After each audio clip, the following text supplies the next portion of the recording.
আসসালামু আলাইকুম, শুভ সকাল। সবাই কেমন আছেন? আশা করি ভালো আছেন, ভালো থাকেন। দোয়া রইল সবার জন্য। আমিও ভালো আছি আলহামদুলিল্লাহ।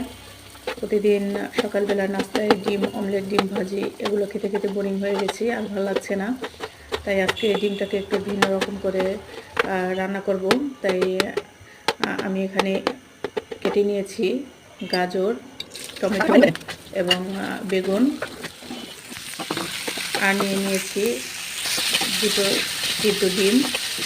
ফুল সিদ্ধ করে নিতে হবে। এরপরে ভিডিওতে দেখিয়ে দিচ্ছি সব উপকরণগুলো কীভাবে আমি তৈরি করে নিয়েছি ডিমের এই রেসিপিটা।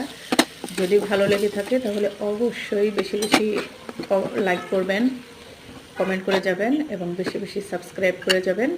আর এই যে ধনিয়া পাতাটা, এটা হচ্ছে আমার নিজের হাতে চাষ করা, সেটাই আমি তুলে নিয়ে দিয়েছি এখন। আল্লাহ হাফেজ, সবাই ভালো থাকবেন।